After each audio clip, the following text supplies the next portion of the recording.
Hello बच्चों, कैसे हो आप सभी लोग। आई होप आप सभी लोग बहुत अच्छे होंगे। मैं आप सभी का स्वागत करती हूँ आपके अपने चैनल के विलो इन हिंदी पर।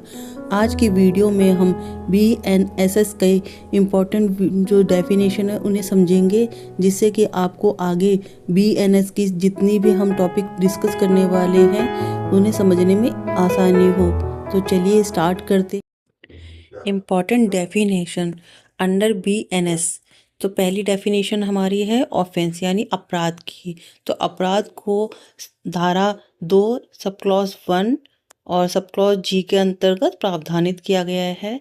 तो पढ़ते हैं हम कि कोई भी ऐसा कार्य जो कानून द्वारा निषिद्ध हो यानी उस पर रोक लगाई गई हो, जिसके करने पर सजा दी जाती हो, उसे हम अपराध कहते हैं। अपराध के अंदर शामिल होते हैं चोरी, मारपीट, धोखाधड़ी, हत्या आदि। ठीक है। सेकंड देखते हैं हम संज्ञेय अपराध यानी कॉग्निजेबल ऑफेंसेस। तो जो हमारी धारा है 2G उसके अंतर्गत इसे डिफाइन किया गया है। तो ऐसे अपराध जिसमें पुलिस बिना वारंट के गिरफ्तार कर सकती है और तुरंत जांच भी शुरू करती है, उसे हम संज्ञेय अपराध कहते हैं। ठीक है। इसमें आपको बिना वारंट के भी पुलिस गिरफ्तार कर सकती है, यानी वो बहुत ही गंभीर अपराध होते हैं। उन अपराधों में कौन कौन से अपराध शामिल होते हैं, पहला देखते हैं हम हत्या और बलात्कार, डकैती। ये तीनों अपराध जब भी होंगे तो पुलिस को राइट होगा कि वो अपराधी को बिना वारंट के गिरफ्तार कर सके। ठीक है। थर्ड देखते हैं असंज्ञेय अपराध, सेक्शन 2 सब क्लॉज O। ऐसे अपराध जिनमें पुलिस बिना न्यायालय की अनुमति के गिरफ्तारी नहीं कर सकती है, ऐसे अपराधों को असंज्ञेय अपराध कहते हैं। इनमें शामिल होते हैं बदनामी करना यानी किसी की मानहानि करना। ठीक है। छोटे झगड़े, मारपीट यानी थप्पड़ लगा देना। ठीक। और गाली गलौज करना। ये सभी अपराध जो शामिल होते हैं वो असंज्ञेय अपराध में शामिल होते हैं। इसमें पुलिस जब तक ये मजिस्ट्रेट से परमिशन नहीं लेगी या कोर्ट के द्वारा परमिशन नहीं ले लेती है, तब तक वारंट के बिना नहीं पकड़ सकती है।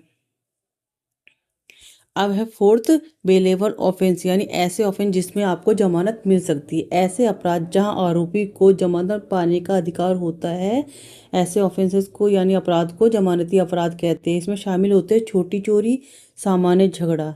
ठीक है। फिफ्थ देखते हैं हम नॉन बेलेबल ऑफेंसेस यानी अजमानतीय अपराध, धारा 2 सब क्लॉज 1 सब क्लॉज C। ऐसे अपराध जिसमें जमानत देना न्यायालय के विवेकाधिकार पर निर्भर करता है, यानी कोर्ट अपने सोच से, अपने विवेक से न्याय देगी कि हाँ भाई आपको जाना है, उसे गिरफ्तार करना है, उसको जमानत देनी है या नहीं देनी है। ठीक है। तो ये न्यायालय के विवेक पर निर्भर करता है। उदाहरण देखते हैं हम हत्या, बलात्कार और डकैती। 6 है अरेस्ट यानी गिरफ्तारी, सेक्शन 43।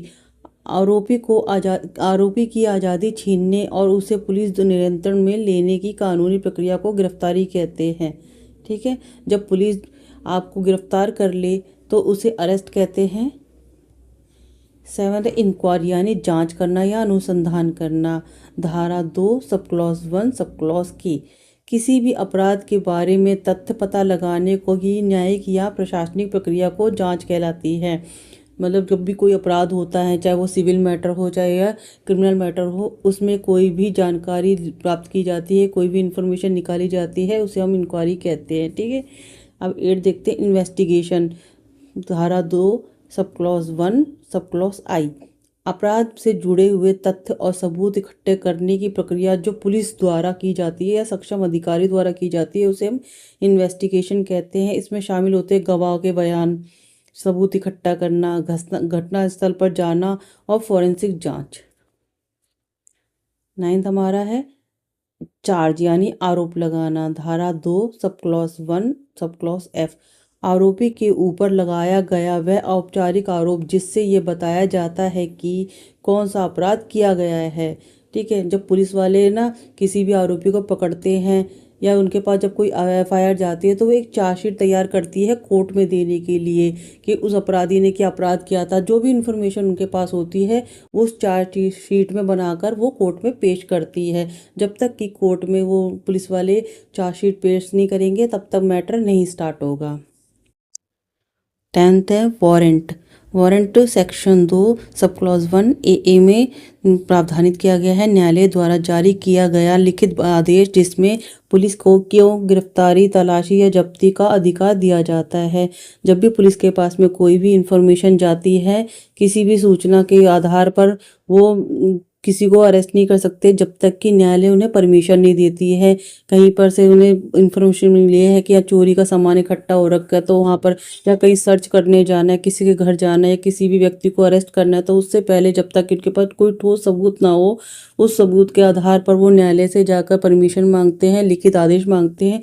उसी आदेश के हिसाब से वो वारंट जारी किया जाता है और तब जाके किसी व्यक्ति को गिरफ्तार कर सकते हैं, उसके घर की तलाशी ले सकते हैं, या किसी भी जो गैरकानूनी सामान है उसकी तलाशी ले सकते हैं।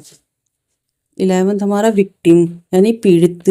सेक्शन 2 सब क्लॉज 1 सब क्लॉज वाई के अंतर्गत वह व्यक्ति जिसे अपराध के कारण शारीरिक, मानसिक या आर्थिक हानि पहुंची हो, इसके परिवार के सदस्य भी पीड़ित माने जाते हैं। ठीक है, यानी जिसके साथ में कोई अपराध हुआ हो, चाहे वो शारीरिक हो, चाहे वो मानसिक हो या आर्थिक हो, वो पीड़ित कहलाता है। ठीक है, और उसके साथ में जो उसका परिवार होता है वो भी पीड़ित ही कहलाएंगे। ठीक। 12th हमारा है सम्मन। सम्मन धारा 2 सब क्लॉज 1 सब क्लॉज एक्स में प्रावधानित किया गया है। तो कोर्ट द्वारा भेजा गया आदेश जिसमें किसी भी व्यक्ति को अदालत में उपस्थित होने के लिए कहा जाता है। बीएनएस के में भी यह अब यह है कि व्हाट्सएप, ईमेल या एसएमएस के द्वारा भेजा जा सकता है। तो सम्मन बहुत इंपॉर्टेंट होता है। अगर कोई भी व्यक्ति वादी द्वारा भेजे गए नोटिस से कोर्ट में पेश नहीं होता है तो कोर्ट द्वारा एक सम्मन भेजा जाता है, एक लेटर भेजा जाता है, एक सूचना पत्र भेजा जाता है, जिससे कि प्रतिवादी को कोर्ट में पेश होना ही पड़ता है। 13 हमारा विटनेस यानी गवाह। धारा 2 सब क्लॉज 1 सब क्लॉज जेड। वह व्यक्ति जो घटना के बारे में जानकारी रखता हो और अदालत में सत्य बोलने की जिम्मेदारी के साथ बयान देता है, उसे हम गवाह कहते हैं। 14 फोरेंसिक एग्जामिनेशन यानी वैज्ञानिक जांच। धारा 2 सब क्लॉज 1 सब क्लॉज आई में प्रावधानित है। अपराध के से जुड़े साक्ष्य जैसे डीएनए, फिंगरप्रिंट्स, इलेक्ट्रॉनिक एविडेंस का वैज्ञानिक तरीके से परीक्षण। वैज्ञानिक जांच गंभीर अपराधों में ये अनिवार्य है। ठीक है, ये बीएनएस के द्वारा भी, अभी जो बीएनएस बना है उसके अंदर भी इम्पोर्टेंट माना गया है, उसके अंदर ये जोड़ा गया है फॉरेंसिक वाला। तो अब छोटे से छोटे केस में भी फॉरेंसिक जांच हो सकती है। 15 है इलेक्ट्रॉनिक रिकॉर्ड यानी इलेक्ट्रॉनिक अभिलेख। धारा 2 सब क्लॉज 1 सब क्लॉज जी। मोबाइल चैट, वीडियो और call recording, CCTV footage, email, digital documents, अब ये सब वैध सबूत हैं। पहले इनको मान्यता प्राप्त नहीं थी, पहले ये थे भी नहीं, क्योंकि कोई भी चीज़ डिजिटल थी नहीं, तो इसलिए ये कोर्ट में पेश भी नहीं किया जा सकता था। तो अब ये पॉसिबल है क्योंकि सब कुछ डिजिटल हो चुका है, तो कोर्ट में इन्हें सबूत के रूप में पेश किया जा सकता है और कोर्ट इन्हें मान्यता भी देगी एक सर्टिफिकेट के बिहाफ पे। ठीक है, अब देखते हैं हम भारतीय नागरिक सुरक्षा संहिता सिर्फ एक नया कानून नहीं बल्कि भारत की न्याय प्रणाली को भविष्य के लिए तैयार करने की दिशा में उठाया गया एक ऐतिहासिक कदम है। बीएनएस का लागू होना भारतीय न्याय व्यवस्था में एक बड़ा बदलाव है जो आने वाले समय में न्याय की ओर अधिक प्रभावी और सरल और तकनीकी रूप में मजबूत बनाएगा। तो आई होप आपको मेरा पढ़ाया हुआ समझ में आया हो। आज हमने जो डेफिनेशन की है इसी को हम आगे बीएनएस में डिफाइन भी करेंगे। एक एक को ऑफेंस क्या होते हैं, उनके टाइप्स क्या होते हैं, क्या बोलते हैं संज्ञेय अपराध, असंज्ञेय अपराध, इनको हम डिटेल में समझेंगे। तो ये स्टार्टिंग में मैंने डेफिनेशन बनाई है जिससे आपको आगे समझने में आसानी हो। तो अगर आपको मेरा पढ़ाया समझ में आता है तो आप मेरे चैनल को लाइक कीजिए, सब्सक्राइब कीजिए और अपने दोस्तों के साथ शेयर कीजिए। राधे राधे।